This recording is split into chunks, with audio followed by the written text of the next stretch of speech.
بسم الله الرحمن الرحيم. الحمد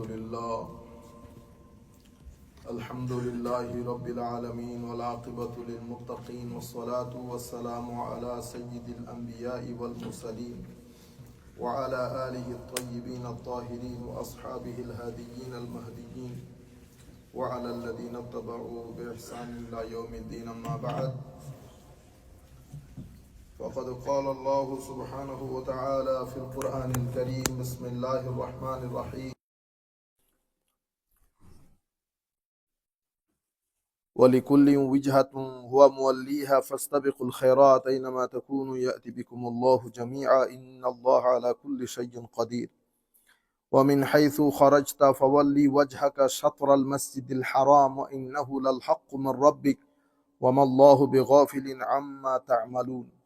ومن حيث خرجت فولي وجهك شطر المسجد الحرام وحيثما كنتم فولوا وجوهكم شطره لئلا يكون للناس عليكم حجة إلا الذين ظلموا منهم فلا تخشوهم واخشوني ولأتم نعمتي عليكم ولعلكم تهتدون. صدق الله مولانا العظيم. উপস্থিত সম্মানিত মুসল্লিয়ানে কেরাম, দূর দূরান্ত থেকে যারা আমাদের সাথে যুক্ত হয়েছেন অথবা আমাদের এই দার্স আপনারা পরবর্তীতে শুনবেন, আমরা সকলের প্রতি আন্তরিক মোবারকবাদ, ধন্যবাদ এবং সশ্রদ্ধ সালাম জ্ঞাপন করছি। আসসালামু আলাইকুম ওয়া রাহমাতুল্লাহি তাআলা ওয়া বারাকাতুহু। আমরা সূরা বাকারার যখন শুরু করেছিলাম তখন আমি আপনাদেরকে চেষ্টা করেছি কোন আয়াত থেকে কোন আয়াত কোন প্রসঙ্গে আলোচনা হয়েছে সেটা বলার জন্য। আমরা পবিত্র কোরআনের 146 নম্বর আয়াত থেকে আজকে পড়ব, but 144 from verse number 144 till 150, 144তম আয়াত থেকে 150তম আয়াতে আল্লাহ রাব্বুল আলামিন এই আয়াতগুলোর মধ্যে তাহবিলে কিবলা অর্থাৎ কিবলা পরিবর্তনের কথাটা তুলে ধরেছেন। কিবলা পরিবর্তনের কথা একই আয়াত ঘুরে ঘুরে আমার আল্লাহ 3 বার বলেছেন। যেমন আপনারা আয়াতগুলো পড়লে আপনারা নিজেরাই বুঝবেন। ওয়ামিন হাইসু খারাজতা ফাওয়াল্লি ওয়াজহাকা শাতরাল মসজিদিল হারাম, যেখান থেকে বের হন আপনার মুখ কোথায় থাকবে? আপনি ইন্ডিয়াতে যান, পাকিস্তানে যান, বাংলাদেশে যান, পৃথিবীর যে ভূখণ্ডে আপনি সফর করবেন, আপনি নামাজ পড়ার সময় ফাওয়াল্লি ওয়াজহাকা শাতরাল মসজিদিল হারাম, আপনার কিবলা হবে মসজিদে হারাম। একই কথা আমার আল্লাহ এক আয়াত পরে আবার বলতেছে, ওয়ামিন হাইসু খারাজতা ফাওয়াল্লি ওয়াজহাকা শাতরাল মসজিদিল হারাম ফাওয়াল্লু উজুহাকুম শাতরা লিআল্লা ইয়াকুনা লিন-নাসি আলাইকুম হুজ্জা। একই কথা আবারও বলতেছেন। তাইলে 144 নম্বর আয়াত থেকে 150 নম্বর আয়াত পর্যন্ত আমার আল্লাহ কথা বলেছেন তাহবিলে কিবলা তথা কিবলা পরিবর্তনের। আমরা শুরুর দিকটাতে আল্লাহ কাদের সম্পর্কে কথা বলেছেন? প্রথমে মুমিনের পরিচয় তুলে ধরেছেন। এরপরে আমার আল্লাহ কাফেরের কথা বলেছেন। কাফের কাদেরকে বলে, এদের ক্যারেক্টারিস্টিক কি। এরপরে আমার আল্লাহ প্রায় 8টা আয়াতের মাধ্যমে মুনাফিকদের পরিচয় তুলে ধরেছেন। ঠিক আছে। এরপরে আমার আল্লাহ আল্লাহর শ্রেষ্ঠত্বের বর্ণনা দেওয়ার জন্য আপনি আল্লাহকে কোথায় খুঁজবেন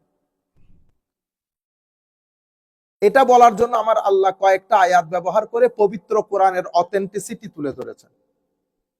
বলেছেন এই কোরআন, এই আমার যে আয়াত, এটা আমার যে কালাম, এটা সত্যতার ব্যাপারে কারো কোনো সন্দেহ থাকার কোনো অবকাশ নাই।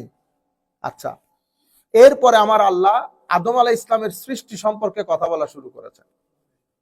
তাইলে এগুলা হচ্ছে সাবজেক্ট ম্যাটার অফ দি সূরাতুল বাকারা। প্রথমে পৃথিবীর মানুষের বিশ্বাসগত পরিচয়। আমাদেরকে যারা যেখান থেকে বসে শুনতেছেন, স্পেশালি আমাদের ছাত্ররা, আপনারা বেটা রিসার্চটা এইভাবে করতে পারেন। ঠিক আছে, পবিত্র সূরাতুল বাকারাকে এইভাবে অ্যানালাইজ করতে পারেন। হ্যাঁ, ফেসবুক কম দেখে এগুলাতে সময় বেশি ব্যয় করলে জাতি উপকৃত হবে। তাইলে কোরআনে পাকের শুরুতে আমার আল্লাহ মানুষের বিশ্বাসগত পরিচয় তুলে ধরেছেন। তো বিশ্বাসগত পরিচয় তুলে ধরতে গিয়ে মুমিন, কাফের, মুনাফিক 3 ভাগে ভাগ করেছেন। এবং মুমিন, কাফের, এগুলো কোনো গালি না। কাফের বলা গালি না। মুনাফিক মানি মুনাফিক যদিও একটু হয়ে যায়, তবুও এদের ক্যারেক্টারিস্টিক বলেছেন আমার আল্লাহ। সিম্পটম কিভাবে বুঝবেন কে কোন ধরনের। এর পরবর্তীতে আল্লাহ রাব্বুল আলামিন ন্যাচারাল সায়েন্সেস, কিভাবে আমার আল্লাহকে আপনি কোথায় খুঁজবেন? আসমান থেকে পানি পড়তেছে, পৃথিবীতে কোনো সতুন বাদে, কোনো পিলার বাদে আসমান দাঁড়িয়ে আছে, এবং পৃথিবীকে আমার আল্লাহ এভাবে সমান করেছেন কার্পেটের মতো করে, আমরা এখানে থাকতে পারতেছি। এরকম কিছু ন্যাচারাল সায়েন্সের কিছু বিষয় তুলে ধরে আমার আল্লাহ পবিত্র কোরআনের অথেন্টিসিটি বলেছেন। আচ্ছা, এর পরবর্তীতে মানুষের মনে স্বাভাবিক প্রশ্ন, আমরা কোত্থেকে আসলাম? এই প্রশ্নের উত্তর দেওয়ার জন্য আমার আল্লাহ শুরুতে মানব সৃষ্টির বর্ণনা শুরু করেছেন। মানব সৃষ্টির বর্ণনার মধ্যে আমরা জানি মানবের সৃষ্টির দুইটা ধাপ হয়েছে। একটা ধাপ মা বাবার মাধ্যমে আমরা এসেছি, আর আমাদের যিনি সবার পিতা, আদি পিতা হযরতে আদম আলাইহিস সালাতু ওয়াস সালাম, উনি যেহেতু the first human being ever, তো উনাকে আমার আল্লাহ মা বাবার মাধ্যমে তার সৃষ্টি করেন নাই। ওনারটা chemical constitution of human life বলি, যেটা মাটি থেকে সৃষ্টি করা হয়েছে শুধু আদম আলাইহিস সালামকে। আমরা ডাইরেক্টলি মাটি থেকে সৃষ্টি না, আমরা we have been created from the drop of water। বুঝতে পেরেছেন? ওয়ালাকাদ খালাকনাকুম, আল্লাহ রাব্বুল আলামিন কিছু আয়াতের মধ্যে বলেছে আমি তোমাদেরকে পানি দিয়ে সৃষ্টি করেছি, কিছু বলে ঠনাঠন মাটি থেকে সৃষ্টি করেছে, কিছু বলে আমি তোমাদেরকে ভিজা মাটি থেকে সৃষ্টি করেছি। তো সৃষ্টির দুই ধাপের সবকিছু তুলে ধরে স্বাভাবিকভাবে আমরা যে দ্বিতীয় ধাপে এসেছে, আমাদের একটা বায়োলজিক্যাল কনস্টিটিউশন, হযরত আদম আলাইহিস সালাম একটা কেমিক্যাল কনস্টিটিউশন। তো সৃষ্টির এই দুই ধাপ তুলে ধরেছেন। এটা আপনারা খুব ইজিলি জেনে গেছেন, কিন্তু আপনাদের মধ্যে আর কোনো ধরনের প্রশ্নের অবতারণা হচ্ছে না। কিন্তু পৃথিবীর হাজার হাজার মানুষ রাত দিন ঘুমাইতে পারে না এই প্রশ্নে, where I have come from, who is the first human being ever, because science has no answer to these questions। কারণ সায়েন্সের এটা ব্যাপারই না, সায়েন্স এগুলো অ্যাফোর্ডও করতে পারে না, এগুলা তো ডিভাইন কমিউনিকেশন, ডিভাইন মেসেজ। যাই হোক, এর পরবর্তীতে আমার আল্লাহ মানব সৃষ্টি, আদম আলাইহিস ইসলামের সৃষ্টি, আদম আলাইহিস ইসলাম অতঃপর জমিনে অবতরণ, এখানে মানুষের কন্টিনিউয়েশন, এটা নিয়ে আমার আল্লাহ অনেক আয়াতের মধ্যে ডিসকাস করেছেন। এর পরবর্তীতে আল্লাহ রাব্বুল আলামিন বনি ইসরাইলের কথা তুলে ধরেছেন।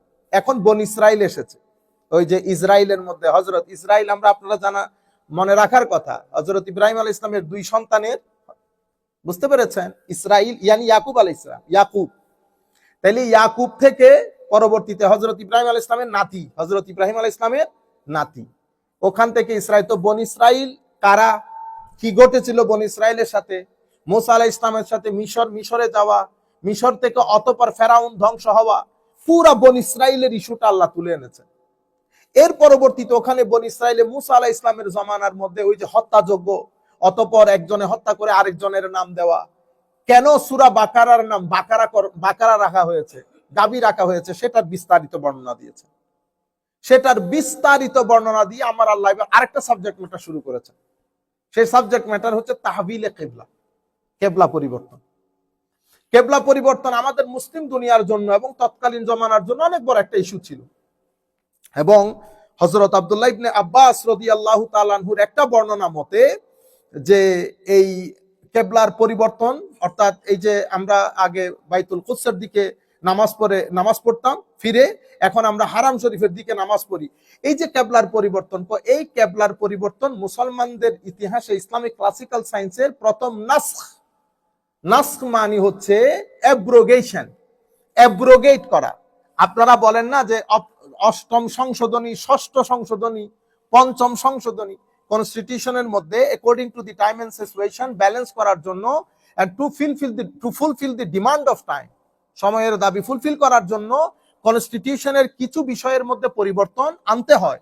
কিন্তু প্রত্যেক কনস্টিটিউশনের মধ্যে, I am not talking about কোরআন, আমি কনস্টিটিউশনের কথা বলতেছি, আমাদের প্রত্যেক কনস্টিটিউশনের মধ্যে কিছু থাকে foundation and pillars of the constitution, যেটার উপর ওই কনস্টিটিউশনটা বেস করে। যেমন আমাদের বাংলাদেশি কনস্টিটিউশনের 4টা বেসিক পিলার আছে। আপনারা যখন কনস্টিটিউশন শুরু করবেন, প্রিয়াম্বল অফ দি কনস্টিটিউশনের মধ্যে বিষয়গুলো বিস্তারিত বর্ণনা আছে, এগুলোর মধ্যে কোনো পরিবর্তন আনা যায় না। আমাদের সেকুলার কনস্টিটিউশনের কথা বলতেছি। এরপরে কিছু এডিশন থাকে, এগুলা সময়ের চাহিদা অনুযায়ী পরিবর্তন হয়, পরিমার্জন হয়, সংযোজন হয়, বিয়োজন হয়। এবং এটা নিয়ে অনেক মারামারি কাটাকাটি থাকে। অষ্টম সংশোধনী, সপ্তম সংশোধনী, কেন মারামারি কাটাকাটি থাকে জানেন? কারণ এরা নিজেদের স্বার্থ রক্ষার জন্য কিছু সংশোধনী আনে, এর বেতন বৃদ্ধি, তারপর ওরা বাইরে থেকে গাড়ি আনবে, গাড়ি যেন শুল্ক মুক্ত হয়ে বের হইতে পারে, এগুলাতে আবার তারা ইখতিলাফ করে না, একজন আরেকজনের সাথে কোনো ইখতিলাফ করে না। চোরে শেষ বিকালে মাসুতো ভাই, এমনিতে বাইরে একজনের সাথে একজন মারামারি, কিন্তু ভিতরে যত ধরনের, আমরা হলে কোনোদিন করতাম না। আমরা হলে কোনোদিন, এগুলো তো বেগাইরতি। তুমি বেটা এমপি, তোমার লজ্জা শরম লাগে না? তুমি বাংলাদেশের মানুষের টাকা নিয়ে 8 কোটি 10 কোটি টাকা বেটা শুল্ক না দিয়ে গাড়িটা বের করেছে রাস্তায় আনো, বালা মাঞ্চের পোলা হলে, রক্তওয়ালা মাঞ্চের পোলা হলে কোনোদিন করতো না।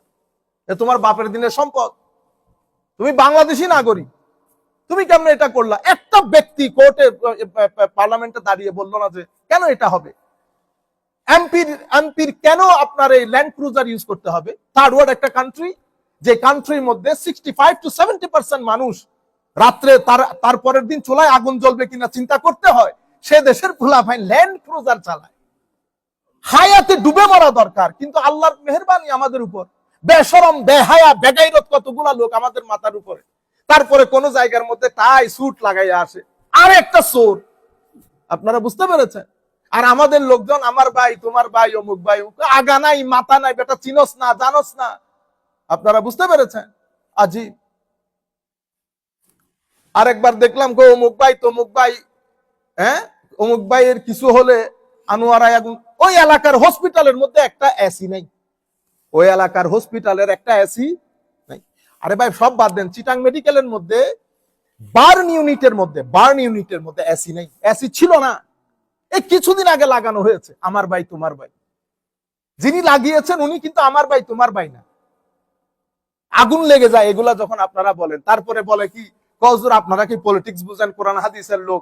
আরে বেটা কোরআন হাদিস বুঝা লোক যদি পলিটিক্স না বুঝে, দুনিয়াতে পলিটিক্স বুঝবে কি? গুন্ডামি বুঝে না, সেটা ভিন্ন জিনিস। বুঝতে পেরেছেন? আজি দোয়া করেন আল্লাহ যেন আমাদের ভাগ্যের পরিবর্তন করে কিছু ভালো মানুষ এনে দেয়। ভালো মানুষ যখন আসে, আমাদের ডিগ্রি আলা মানুষগুলো এক পায়ে দাঁড়িয়ে যায় সরাই দেওয়ার জন্য। কেন? কারণ তাদের প্রত্যেকের স্বার্থ জড়িত। যে কোনো পলিটিক্যাল পার্টি আসলে যে কোনো মানুষ, কিছু মানুষ আছে এরা স্বার্থ হাসিল করে, এদের কথা চলে, তো এরা চাই না কোনোদিন ভালো মানুষ এখানে আসুক। মনে রাখবেন, যেভাবে শাসিত হতে চাইবেন আল্লাহ আপনাদেরকে সেভাবে শাসন করাবে। আপনি যদি ভালো মানুষের মাধ্যমে শাসিত হইতে চান, তাহলে এটা বা নিজেও ভালো হইতে হবে, ভালোকে প্রমোট করতে হবে। এখন আমার সাথে আপনার লাখ মিল হইতে পারে, কিন্তু আমি জানি আপনি ভালো মানুষ, আপনি আসেন। আল্লাহ রাব্বুল আলামিন আমাদের হামি ও নাসির হোক। বনি ইসরাইলের এই বিষয়টাই আল্লাহ বুঝাইতেছে, পুরো বনি ইসরাইলের কাহিনী বর্ণনা করেছে। এবং সূরা বাকারার নাম কেন বাকারাকরণ করা হয়েছে এটাও বলেছে। তাহভিলে কিবলার কথা এসেছে। তাহভিলে এটা প্রথম নাস বলে অ্যাব্রোগেশন কে। অ্যাব্রোগেশন মানে রহিতকরণ। রহিতকরণ মানে প্রথমে একটা হুকুম এসেছে, এই হুকুমটা নির্দিষ্ট সময় পর্যন্ত অ্যাক্টিভেট করে রেখেছেন আল্লাহ, কিন্তু একটা পরিস্থিতিতে যখন এটার পরিবর্তনের সময় এসেছে, আমার আল্লাহ আরেকটা হুকুম নাজিল করে প্রথম হুকুমকে অফ করে দিয়েছে। কোন কোন সময় কোরআন শরীফের মধ্যে কিছু আয়াতি হুকুম আছে, যেটা আয়াত এখানে আছে কিন্তু হুকুমটা অ্যাক্টিভেটেড, হুকুমটা ইনঅ্যাক্টিভ। হাদিসে পাকের মধ্যে হাদিস শরীফ আছে কিন্তু হুকুম ইনঅ্যাক্টিভ। হাদিস শরীফ কিতাবের মধ্যে আছে।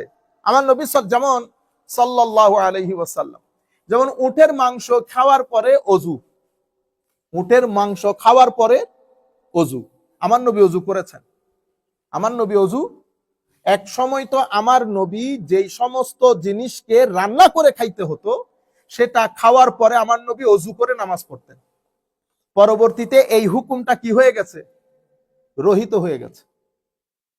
আমি সৌদি আরব এবার গতবার যে হজে গেলাম, তো আমাদের তো আজীব লাগে যে আমাদের যারা ইয়াংস্টার, শিক্ষিত তাবকা, শিক্ষিত শ্রেণী, ওরা তো আসলে সহজবোধ্যতা চায়।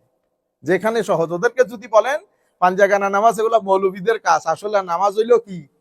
2 বার। কিভাবে? ফজরে পড়বেন একবার, এশাতে পড়বেন, মানে সূর্যাস্তের পরে পড়বেন একবার। মাঝখানের যে নামাজ, এগুলো মৌলবীদের ঢং, এগুলা মৌলবীদের ঢং। কেন? কোরআন শরীফের আয়াত আসছে না, ওয়া আকিমিস সালাতা তারাফাইন নাহার ওয়া যুলাফাম মিনাল লাইল ইন্নাল হাসানাত ইউযহিবনাস সাইয়্যাত যালিকা যিকরা লিয-যাকিরিন। ওয়া আকিমিস সালাত তারাফাইন নাহার, নামাজ কখন কায়েম করবেন? নাহার মানে দিনের প্রথম ভাগে এবং শেষ ভাগে, ওয়া যুলাফাম মিনাল লাইল এবং রাতের অর্ধেক সময়। তো নামাজের এখন কয়টা বলছে আল্লাহ? 3টা। আপনি কয়টা পড়েন? 5টা। তো 5টা পরে, যেটা মৌলবীদের কাজ। বুঝতে পেরেছেন? আপনারা বিশ্বাস করেন এই ধরনের অনেক তরুণ প্রজন্ম আছে, আল্লাহ না করুক এই ঘটনা, আপনাদের হীন হায়াতের মধ্যে আপনারা আরো পাবেন। তখন দেখবেন যে আসলে নামাজ বলে কোনো কিছু নাই। এই মৌলবীরা বানিয়েছে এগুলা। সালাত মানি হচ্ছে দোয়া। সালাত মানি কি? দোয়া। আপনি রাস্তার মধ্যে হাঁটতে হাঁটতে যখন টাইম হবে হাত তুলে দিবেন, রব্বানা আতিনা ফিদ দুনিয়া হাসানা ওয়া ফিল আখিরাতি হাসানা ওয়া কিনা আযাবান নার। হয়ে গেছে। বুঝতে পেরেছেন? তো আমি আপনাদেরকে বলতে চাচ্ছিলাম যে নাসখ যেটা, অর্থাৎ পরের একটা হুকুম এসে প্রথমটা রদ হয়ে যাওয়া। যেমন উটের মাংস, আমার নবী সাল্লাল্লাহু আলাইহি ওয়াসাল্লাম পরবর্তীতে হাদিসের মাধ্যমে প্রথম হুকুমটা রদ করে দিয়েছেন। ঠিক আছে? পরবর্তীতে কি বলেছেন?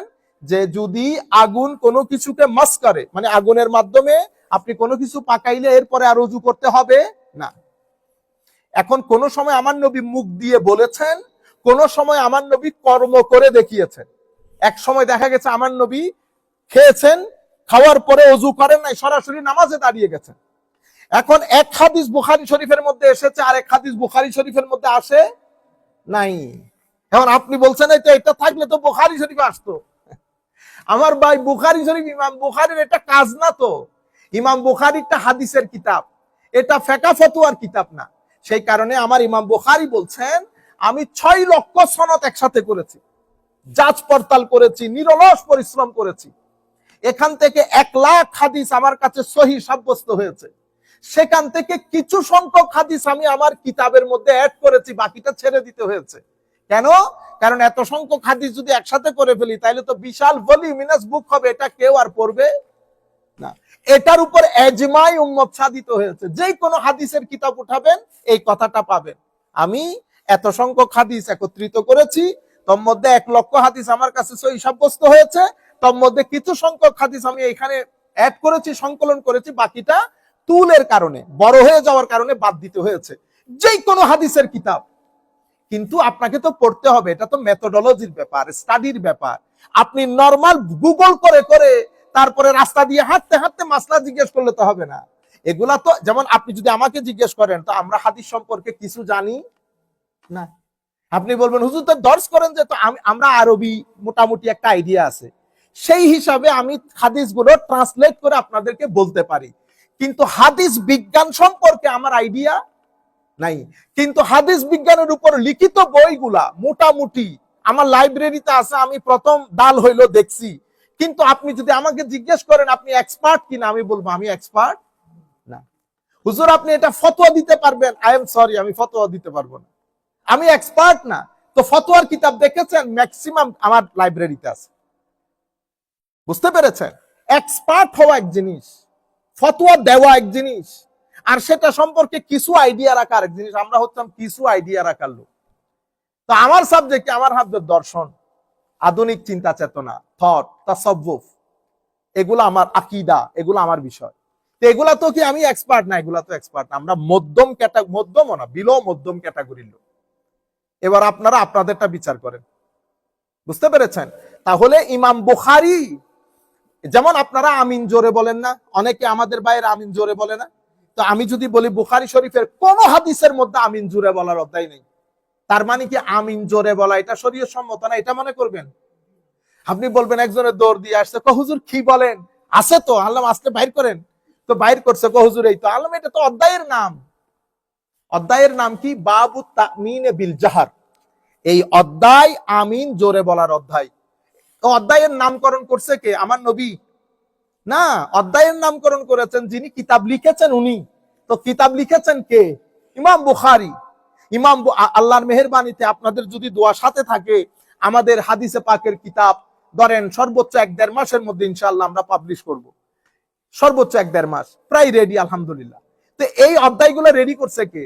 তা আমি রেডি করছি, অধ্যায় আমার। বুঝতে পেরেছেন? আমি অধ্যায়টা কিভাবে নিরূপণ করলাম? হাদিসে পাকের আলোকে।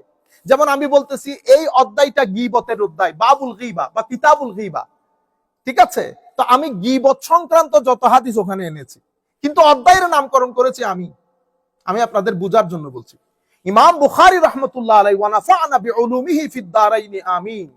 হুজুরের ফিউজাত দিয়ে আল্লাহ আমাদের সিনাকে ধন্য করুক।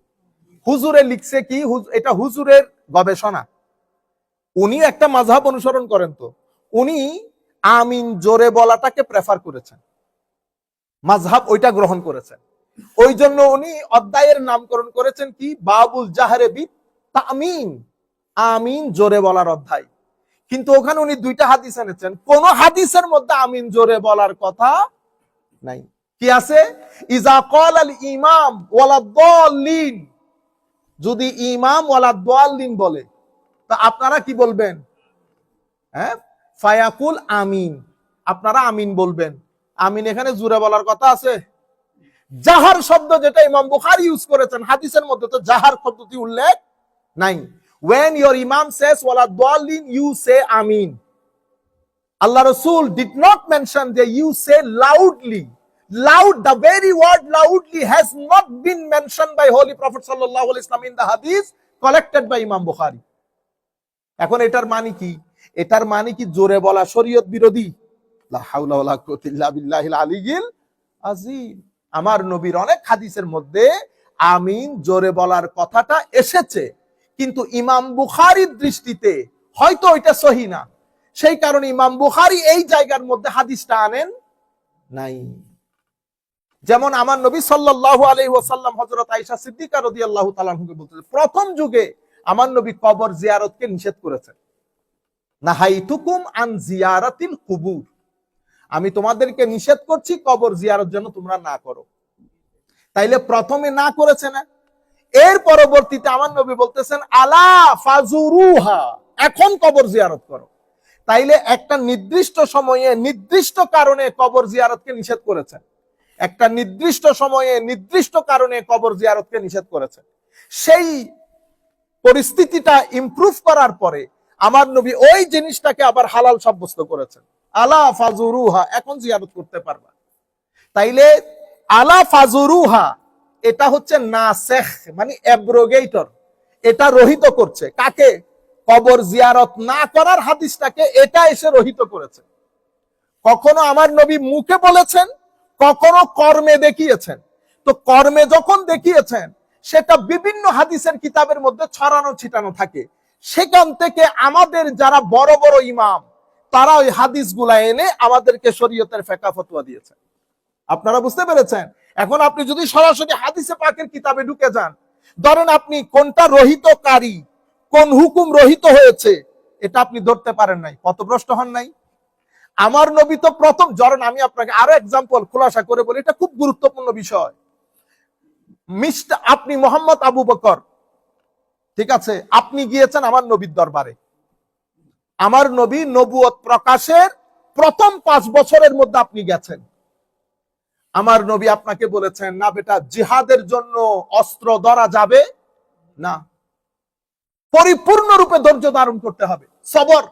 ইয়া রাসূলুল্লাহ, মারলে কাটলেও সবর। সবর আমাদের প্রথম অস্ত্র, ধৈর্য। আপনি 5 বছর পরে চলে এসেছেন, আপনি ম্যানচেস্টার, আপনাদের নিউ ইয়র্কে চলে এসেছেন। আমার নবীর সাথে আপনার আর সাক্ষাৎ হয়নি, আপনি আর যাওয়ার নসিব অনেক দূরে, তো প্লেন হলে ছুঁ করে চলে যাইতেন, পায়ে হেঁটে কি যাওয়া সম্ভব? যান নাই। এই 10, 12, 14, 15 বছরে তো হুকুমই চেঞ্জ হয়ে গেছে। আমার নবী যে মদিনা শরীফে গিয়ে এই হুকুম রহিত করে বলেছেন, যেখানে পাও যারা আসবে দ্বীনের ঠুটি চেপে ধরার জন্য, জেগে উঠো তোমরা, তার ঠুটি চেপে ধরো, যতটুকুন অত্যাচার সে করবে তাকে রিটালিয়েট করো। এরপরে উমর সাহেব গেছেন, গিয়ে এই হুকুম পেয়েছেন।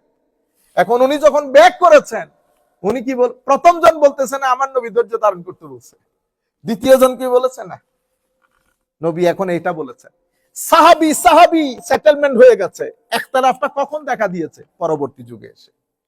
পরবর্তী যুগে কেউ হযরত উমর সাহেবের দিকে গেছেন, কেউ আবু বকরের দিকে গেছেন। আপনারা বুঝতে পেরেছেন? এই কারণে ইখতিলাফগুলো হয়। সেই কারণে আমার নবী বলছেন আমাদেরকে, কোরআন সুন্নাহ আমাদেরকে বলছে আমরা যেন উলামা মুখী হই।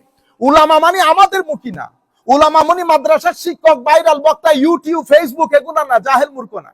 উলামা মানে উলামা, আলেমে রব্বানি।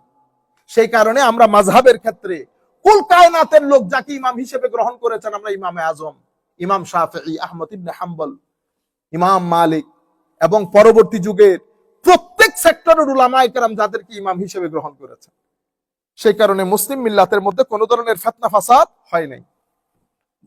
এই জন্য বলছি আপনি রহিত, এটা অনেক গুরুত্বপূর্ণ বিষয়, অনেক গুরুত্বপূর্ণ বিষয়। আপনারা প্রস্রাব করেন বসে, ঠিক না?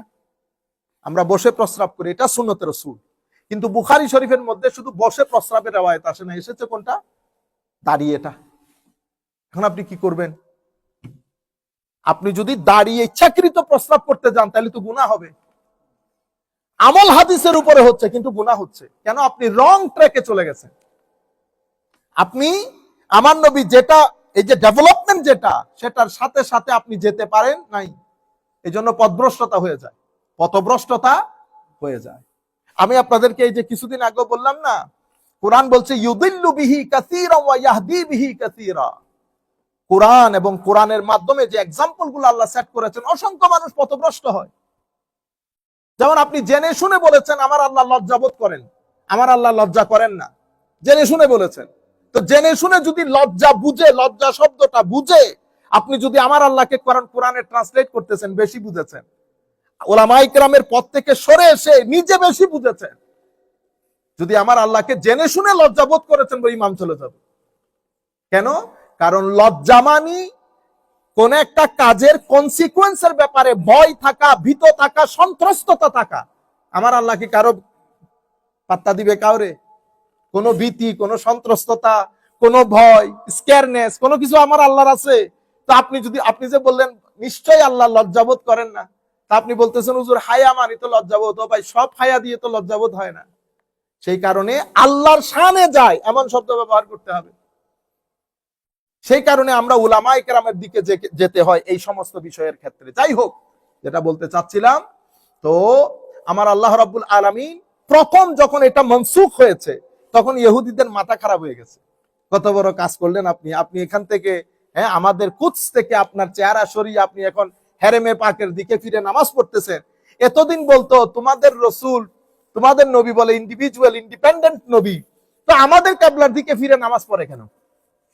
আমাদের কিবলার দিকে ফিরে নামাজ পড়ে কেন?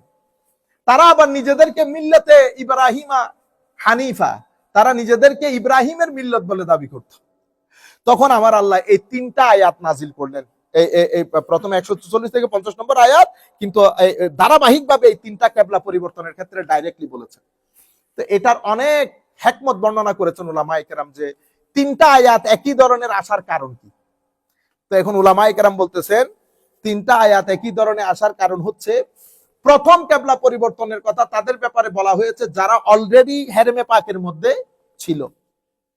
আর দ্বিতীয় কিবলা পরিবর্তনের কথা তাদের জন্য বলা হয়েছে যারা মক্কা শরীফের লোক কিন্তু হেরেমের মধ্যে ছিল না, হেরেমের বাইরে ছিল। আর তৃতীয় প্রকার বলা হচ্ছে তাদের জন্য যারা মক্কা শরীফের লোক কিন্তু সফরে বাইরে আছে। এই 3 ক্যাটাগরির লোকের জন্য 3 ভাবে বলে ঘটনাটা একইভাবে বলতে বলতে আমার আল্লাহ তাদের মনে প্রাণে একেবারে যেন ছাপ লেগে যায়।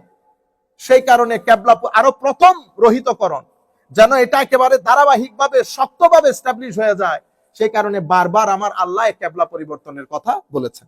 আমরা আর এই ব্যাপারে কথা না বলি।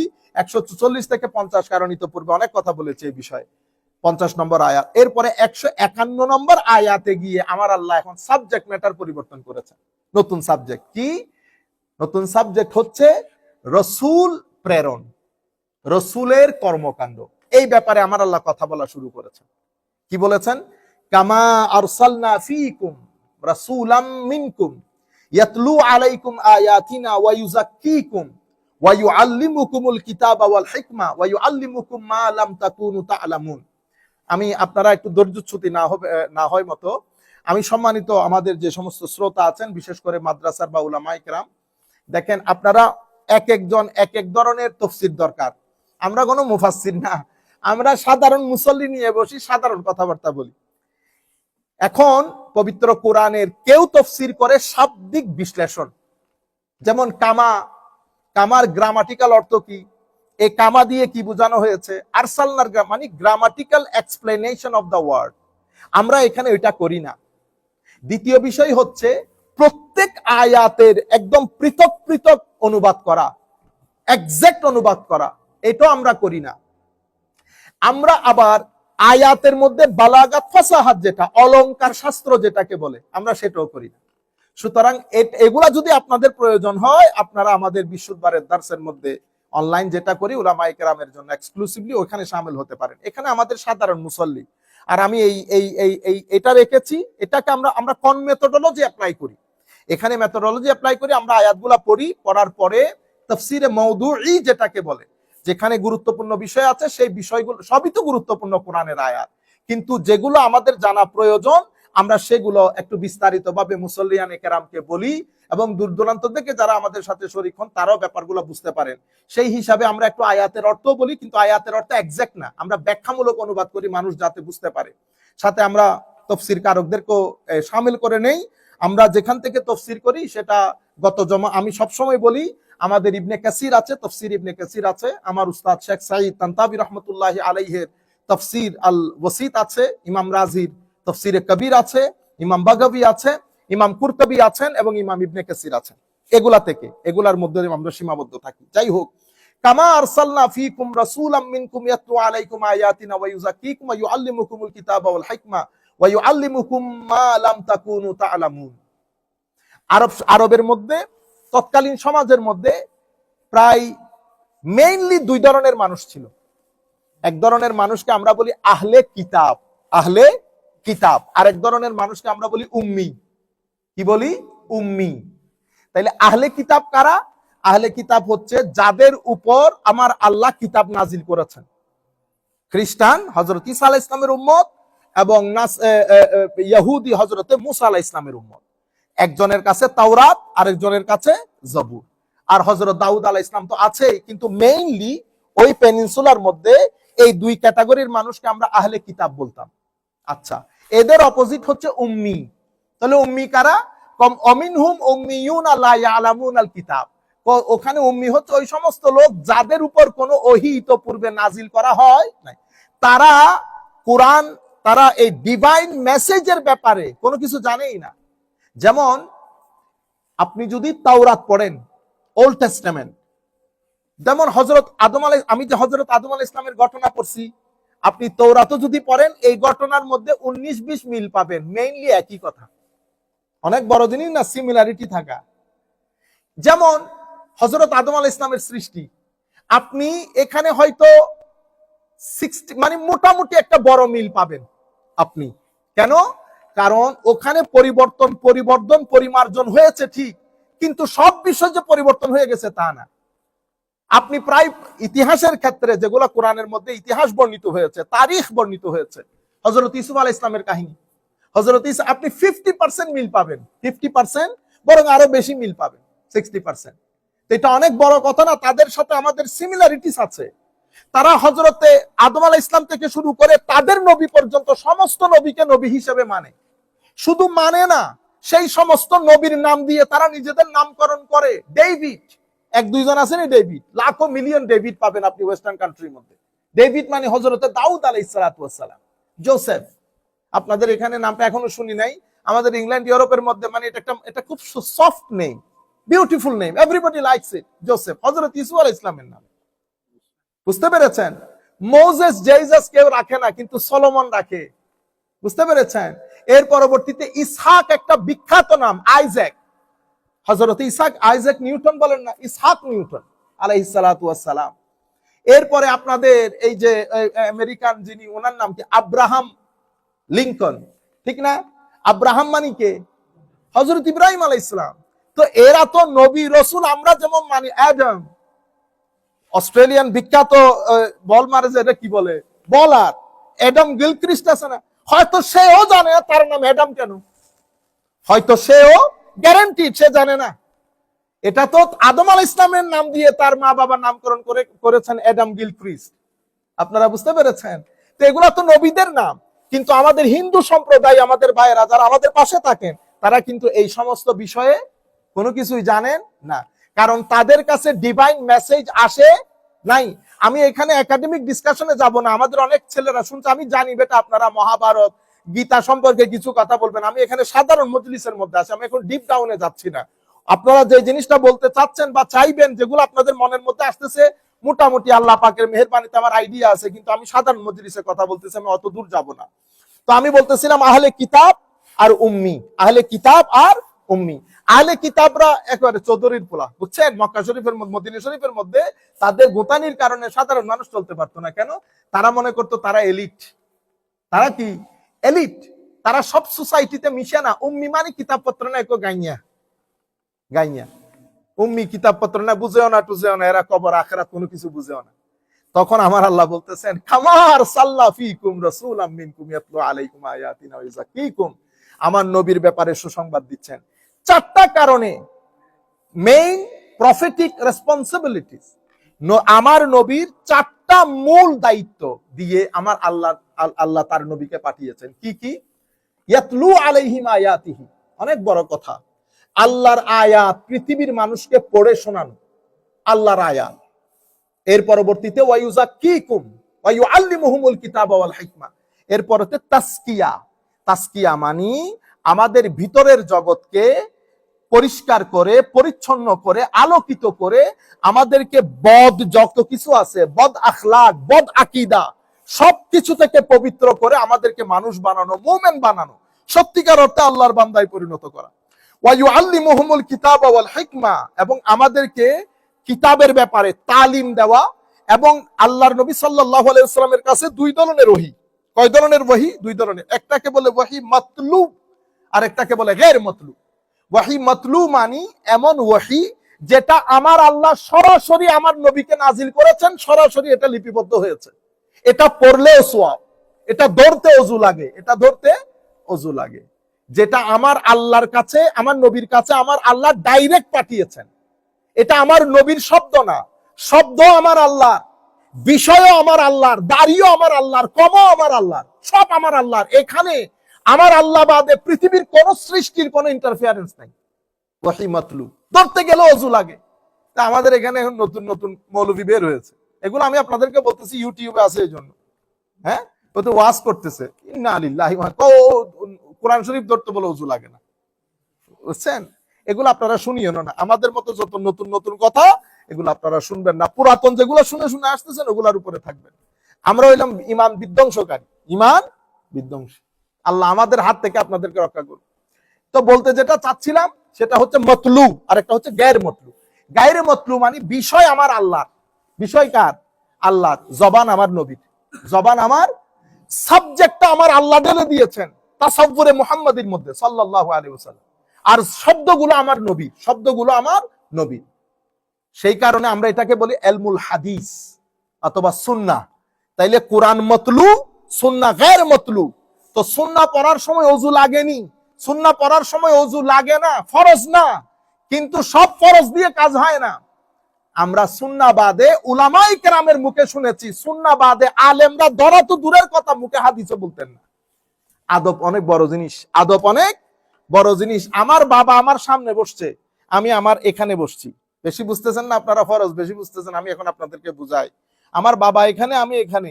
আমার বাবার দিকে পা টেনে বসলাম, শরীয়তের দৃষ্টিতে নাজায়েজ? নাজায়েজ নেই। তো এটা আপনি বসবেন? মানুষ কি বলবে? এলাকার মানুষ আপনারে। সব জায়েজ না জায়েজের দিকে যায় না। সেন্টু গেঞ্জি পরে শ্বশুর বাড়িতে যাওয়া অবৈধ।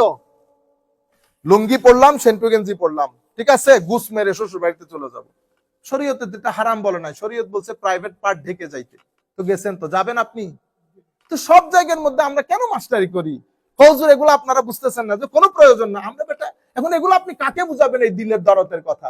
এখানকার ছেলেকে যদি বলেন আপনি যে বাবা এখানে বসে পা স্ট্রেচ করেছে, ও বলতেছে সো হোয়াট উস্তাদ, হোয়াটস দ্য প্রবলেম? আপনারা বুঝতে পেরেছেন?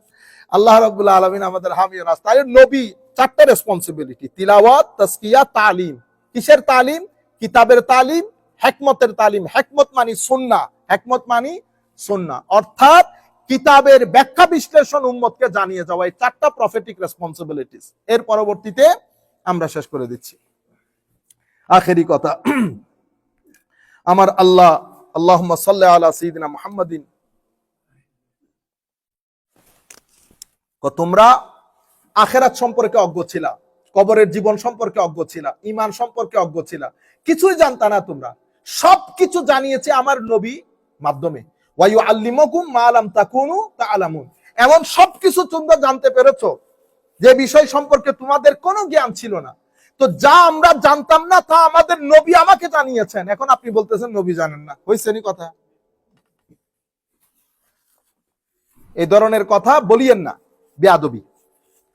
এর পরবর্তীতে আমার আল্লাহ রাব্বুল আলামিন ইরশাদ করছেন, ফাযকুরুনি আযকুরুকুম ওয়াশকুরুলি ওয়ালা তাকফুরুন।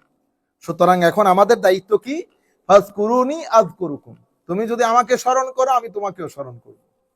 ওয়াশকুরুলি, এবং আমার শুকরিয়া আদায় করিস। ওয়ালা তাকফুরুন, এই অস্বীকারী অকৃতজ্ঞকারীদের কাতারে শামিল হইও না। তাহলে এখানে দুইটা আমার আল্লাহ হুকুম দিয়েছেন, একটা জিক্রে ইলাহি আর একটা হচ্ছে শুকরে ইলাহি। জিক্রে ইলাহি, শুকরে ইলাহি, এটার মানে কি? এটার মানে হযরতে ওয়াশকুরুলি ওয়ালা তাকফুরুন, হযরতে সাঈদ বিন জুবাইর বলছেন, উযকুরুনি বিতাআতি হায় হায় আযকুরুকুম বিমাগফিরাতি। আমি আল্লাহকে স্মরণ করার মানে কি? আল্লাহকে স্মরণ করার অর্থ হচ্ছে আমার নবী যেভাবে চলতে বলেছেন সেই আনুগত্যটা নিজের জীবনে বাস্তবায়ন করে আল্লাহর স্মরণ তুমি তোমার জীবনে বাস্তবায়ন করো। আমার আল্লাহ আমাকে স্মরণ করবেন, এটার অর্থ কি? এটা অর্থ হচ্ছে আমার আল্লাহ আমাকে ক্ষমা করে দিবেন। এর পরবর্তীতে হযরতে হাসান বসরি রাদিয়াল্লাহু তাআলা আনহু বলছেন, ফাযকুরুনি মানি হচ্ছে ফিমা ইফতারাতু আলাইকুম, আমি যা কিছু তোমার উপর ফরজ করেছি তা পালন করে তুমি আমার স্মরণ করো। আযকুরুকুম মানি ফিমা ওয়াজাবতু লাকুম আলা নাফসি, আমিও আমার উপর তুমি যখন আমার ফরজগুলো আদায় করবে তো তোমার জন্য আমি কিছু রিওয়ার্ড রেখেছি, সেগুলো আমি তোমাকে ব্যাক করে দিয়ে আমিও তোমার স্মরণ করব। এই এর পরবর্তীতে একটা দুটা হাদিস বলে শেষ করছি। হযরত ইবনে আবি হাতিম উনি বলছেন, হাদ্দাসানা মাকহুল আল আসদি রাদিয়াল্লাহু আনহু কুলতু লি ইবনে ওমর, জলিলুল কদর তাবেঈ, হযরত মাকহুল উনি বলছেন, আমি হযরত আব্দুল্লাহ ইবনে ওমরকে জিজ্ঞেস করলাম, হুজুর আরাআইতা কাতিলান নাফস ওয়া শারিবাল খামর ওয়াস সারিক ওয়াজ জানি ইয়াজকুরুল্লাহ ওয়া ক্বাদ ক্বালা আল্লাহু তাআলা ফাযকুরুনি আযকুরুকুম। মানুষের মনের কোনো প্রশ্নের কোনো শেষ নাই, দেখছেন নি অবস্থা? হুজুর আল্লাহ বলতেছেন তোমরা আমাদেরকে স্মরণ করো, আমাকে স্মরণ করো, আমি তোমাদেরকে স্মরণ করব।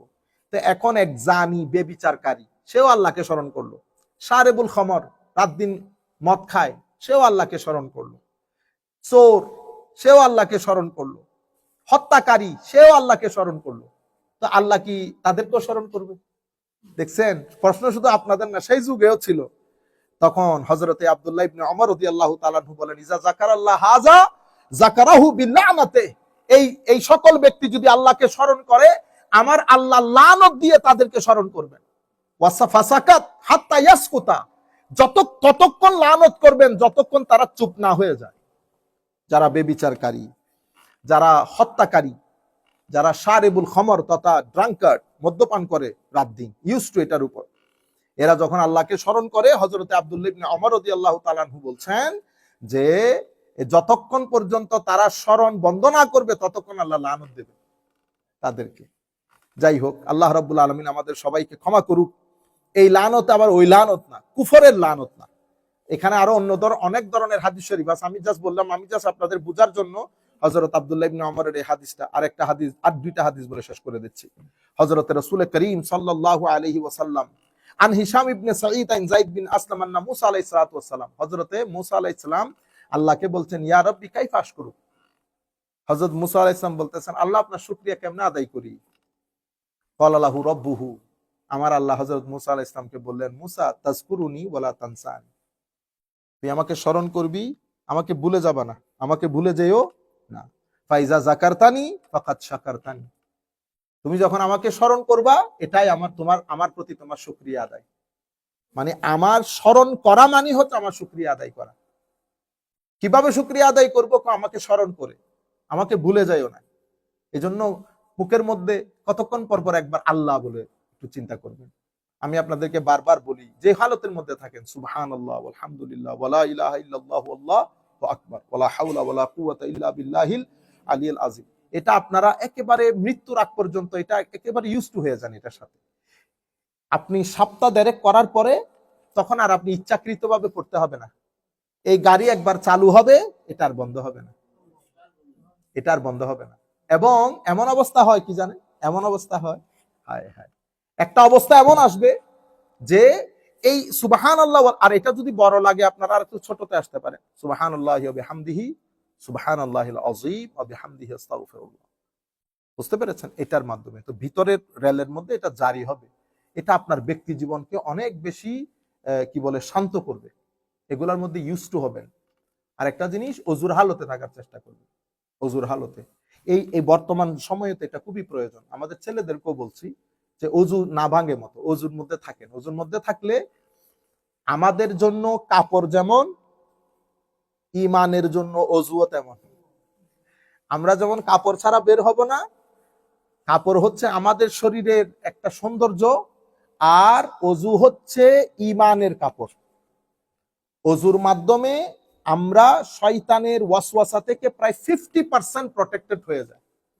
আমাদের সুফিয়া ইকরাম বলছেন 50% আপনি প্রটেক্টেড হতে পারবেন যদি অজুর হালতে থাকেন। আর যেন তেন ভাবে ঘুমাই যায় না, ঘুমের মধ্যে আদব সহকারে ঘুমায়েন একটু। কেন? ঘুমকে বলা হয় ছোট মৃত্যু, আর আমরা যে মৃত্যু বরণ করি সেটাকে বলে বড় মৃত্যু, আল মৌতুল আকবর, আল মৌতুল আসগার। সুতরাং পৃথিবীতে অসংখ্য মানুষ, 35% মানুষ বা 20% মানুষ, 25 to 35% মানুষ ঘুমের মধ্যে মারা যায়। আল্লাহ রাব্বুল আলামিন যেন আমাদের অজুর হালতে, ইমানের হালতে, কালমার হালতে আমাদেরকে মৃত্যু দান করেন আল্লাহর রেজামন্দি অনুযায়ী। ওয়া মা আলাইনা ইল্লাল বালাগুল মুবিন। আসসালামু আলাইকুম ওয়া রাহমাতুল্লাহ। আল্লাহুম্মা আমিন। রব্বানা যালামনা আনফুসানা ওয়া ইল্লাম তাগফির লানা ওয়া তারহামনা লানাকুনান্না মিনাল খাসিরিন। মাওলাই